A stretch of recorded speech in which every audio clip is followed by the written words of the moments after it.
Hello YouTubers, it's me, Ace Trainer Tommy, but today I'm Professor Tommy because I'm going to teach you guys how to play the Pokemon TCG. You can't see my hand gestures because the spacing of the camera.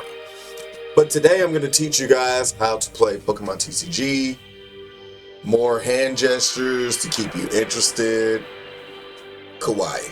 So, I'm gonna cover the basics of Pokemon TCG, what a card is, gameplay mechanics, how many cards, just like the basic rules and stuff. And I'm the type of person, I don't like to do like a little long bullshit thingy, so we're just gonna get right to it.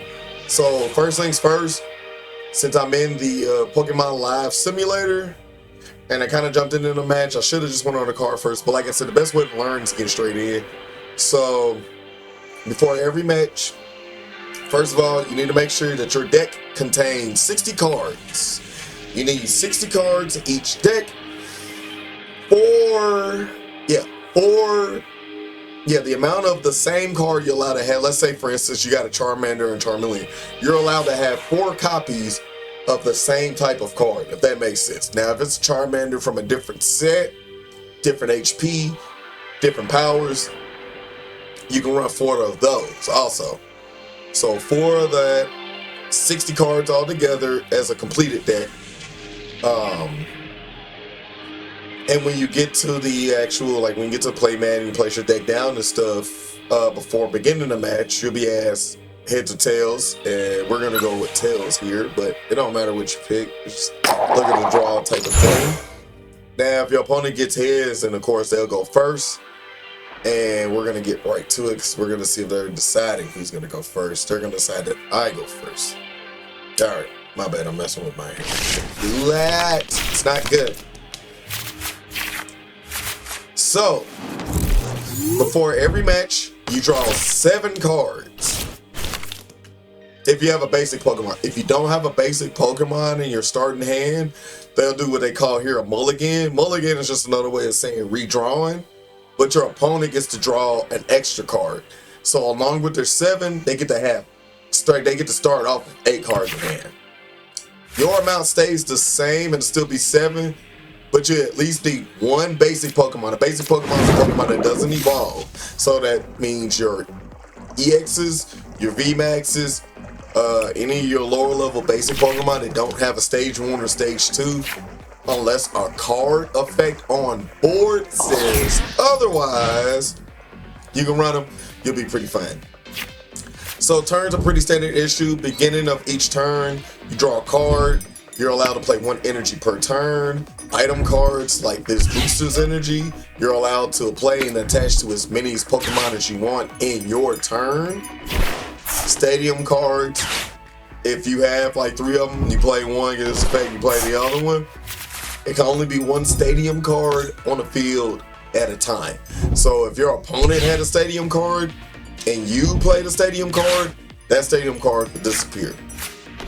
But as I was saying, you're allowed to attach 1 energy to 1 Pokemon per turn unless a card says so otherwise. Now see here, I was just poison. Now whenever a Pokemon has an effect that causes poison and stuff like toxic powder or whatever, you're going to get what they call a poison counter. I got 1 of them. I'll go and grab them, but they sell them in the starter decks and stuff. You get what is called a poison counter. You'll take damage on each turn. I think it's like 1 point of damage per turn. I know sleep and paralyzed lets you flip to get out of it. Poison, I think you can switch out. Switching the bench of Pokemon status effects, like sleep and etc. will be gone. But damage counters will stick. So, just to give you the actual, the typical run through, we're gonna play a Nest Ball. Nest Ball allows us to grab 1 basic Pokemon. Remember when I said that on your bench, this is your bench here, you're allowed to have 7 Pokemon all at once, 6 on the bench, 1 in your active. This is your active area, okay? This is your stadium areas where your other cards will be played. So we're gonna play a Nest Ball that's gonna let us grab a basic Pokemon from our deck, and then we're gonna shuffle it back in. The card we're gonna grab is, because we might get knocked out a lot here, so we're gonna grab the Radiant Charizard. We're gonna put him on the board. So the way the Pokemon TCG works is, you see here, you got seven. You have 6 cards here, right? And we're just gonna switch out here and here, so you all can see the poison effect be healed. Okay, and see, it's gone. He's healed. No status effects. This is where you check the status effects. No status effects. Okay. So, prizes. You draw your 7 cards originally, and then after you draw your 7, you're gonna take 6 off the top of your deck. You're gonna put them off to the side in the pile, kind of like, that's your life points for the game. So each time you knock out an opponent's Pokemon, they'll get to take 1. Okay. So we're gonna attach 1 energy to Charizard, because remember what I said, 1 energy per turn or in Pokemon, unless it's this. So, and since it's here, during each player's turn, player may discard 3 cards from the top of their deck. If player discard, I don't want that effect. So your turn ends when you attack with your active Pokemon, if you have the corresponding energy, or if you end your turn. Alright, so we're going to end our turn here because we only have 1 mana. Double tap it because they try to make sure, you know, you're certain this is what you want to do. And you see how they take 10 points of damage for the 1 point. So if I remember correctly, you take 10 points of damage each turn per counter. So if you had 2 counters, it'd be 20 points of poison damage. Same thing with burn. And I think burn lowers their attack, but that might be limited to just the game. I'm not sure. But okay, so they're gonna combo, they're gonna switch card, they're gonna switch out each Pokemon. Let me tell you how Pokemon card layout on here. This is your type, fire type, water type, blah, blah, blah. This is your HP. This is the name of the Pokemon. Here's your filler tech, your flavor text. This top left corner lets you know if you got a basic Pokemon or if it's an XV, it'll say XV or EX on it. But this lets you know in this corner, when you look here on this left-hand corner, it'll let you know if it's an evolved Pokemon or not. Then you go down here, your weakness. If your Pokemon, let's say for instance, as we all know, fire types are weak against water types. So let's say if he had, well, it is right there. So any Pokemon that's of the water type that deals damage, it'll do double damage. So let's say for instance, they use their Starmie, does 10 damage, but since I got ×2 weakness, instead of 10, it does, I think you add, 10 times 2. So 10 times 2. You double it, basically. Triple it, double it, whatever it says here. Your retreat cost is how much it costs to switch a Pokemon out with another Pokemon. You can retreat 1 time per game, depending on the card effect, as I said. No, 1 turn, not per game. 1 turn. You're allowed to retreat per turn.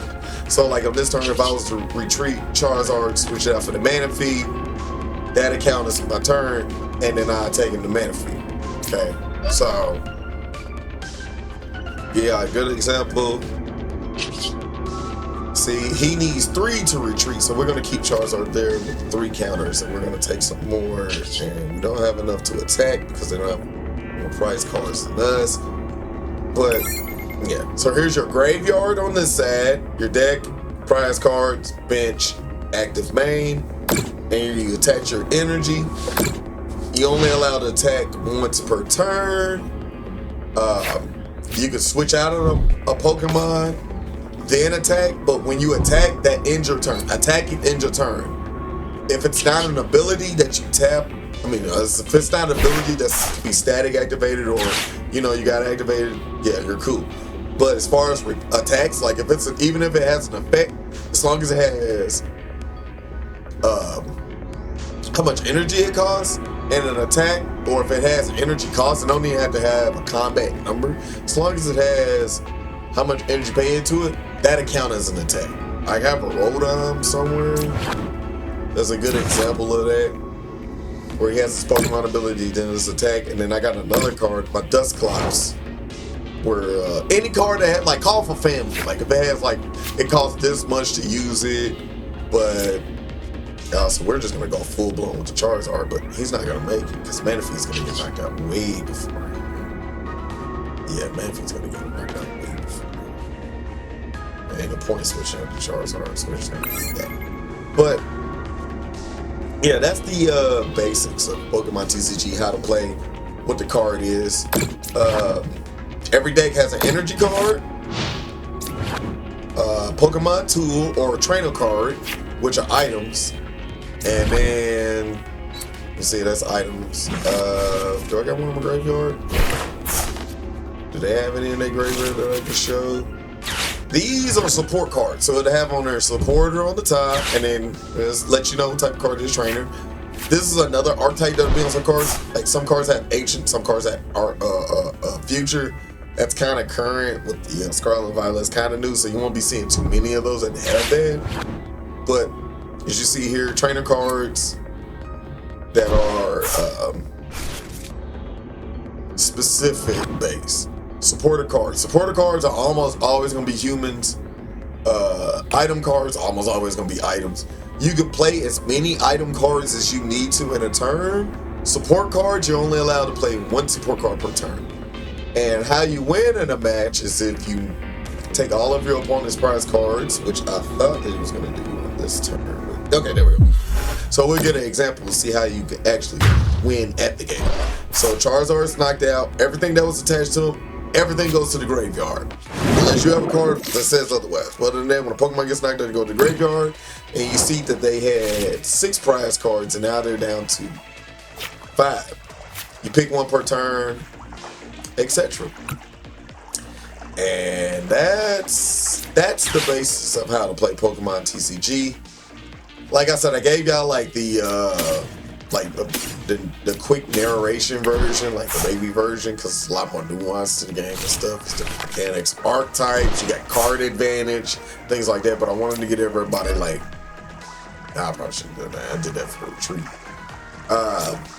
Kind of give everyone a basic understanding of the game, kind of like the basics, or a basic refresher without it being convoluted or taking too long. But if there's anything you don't understand, please be sure to comment in the comment section below.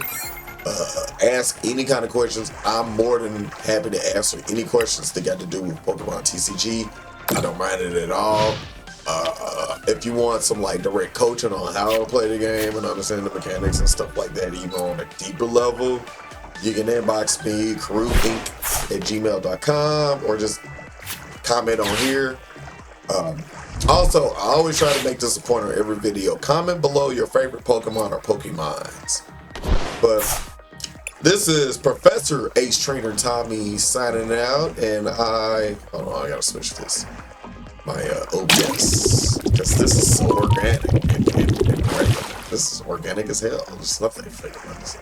I'll see you guys later, and remember, love your Pokemon and love yourself.